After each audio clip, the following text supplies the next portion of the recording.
लालू प्रसाद यादव यांच्या मुलीचं म्हणजे रोहिणी आचार्य यांचं लग्न संपूर्ण भारतात गाजलं होतं. बिहारवाले तर या लग्नाला कधी विसरणारच नाहीत. बिहारमध्ये याला शोरूम कांड असं म्हणून ओळखतात. बिहारच्या जंगल राजचा उत्तम नमुना म्हणजे 2002 मध्ये झालेलं हे भयानक लग्न. भयानक का कळेलच, त्यासाठी हा व्हिडिओ शेवटपर्यंत बघा. 2002 मध्ये लालू प्रसाद यादव यांच्या कन्या रोहिणी आचार्य यांचं लग्न होतं. लग्नाची तारीख होती 24 मे.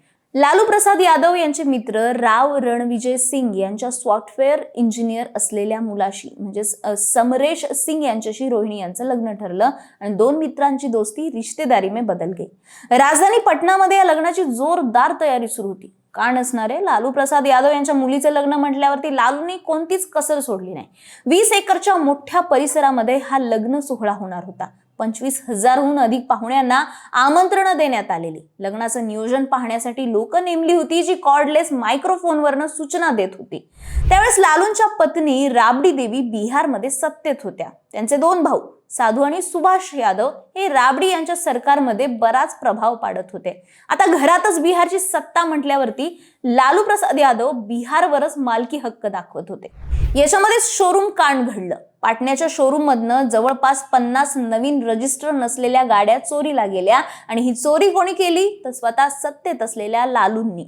यासाठी लालूंनी दरोडेखोरांची फौज उभी केली असं म्हणतात. त्यांनी त्यांच्या गुंडांना मोकळं सोडल्यामुळे रस्त्यांवर दहशत पसरली होती.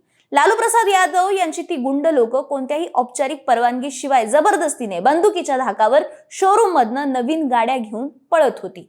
पटनामधील कार्लो मारुती शोरूम मधनं वॅगनर सहित 10 AC car, Hyundai motor showroom मधनं 5 टाटा सुमो, टेल्कोच्या दिदारगंज या शोरूम मधनं टाटा सफारी, याशिवाय मिथिला मोटर्स, कार्लो ऑटोमोबाईल्स, देवू गिनी मोटर्स अशा अनेक शोरूम मधनं 50 नव्या कोऱ्या लक्झरी आणि प्रीमियम कार ह्या जबरदस्तीने लालूंचे गुंड घेऊन गेले होते.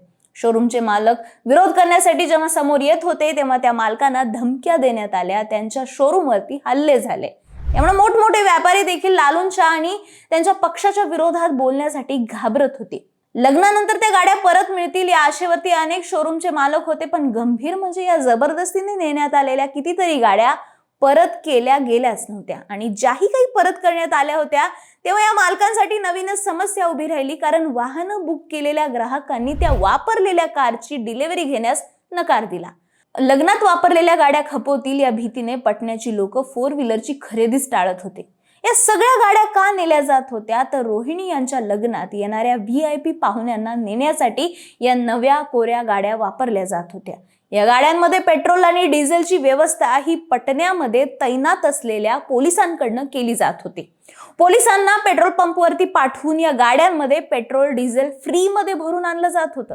बरं, फक्त गाड्याच नाही तर राबडी देवीच्या एका भावाने मंडप सजवण्यासाठी वेगवेगळ्या फर्निचर आउटलेट्स मधनं 100 नवे कोरे सोफा सेट आणले होते. त्या बदल्यात कोणतेही पैसे न देता हे सोफा सेट आणि अलिशान खुर्च्या घेऊन 6 मोठे मंडप सजवण्यात आले होते. मुंबईच्या ताज हॉटेलची प्रतिकृती म्हणून मुख्य मंडपही सजवण्यात आलेला.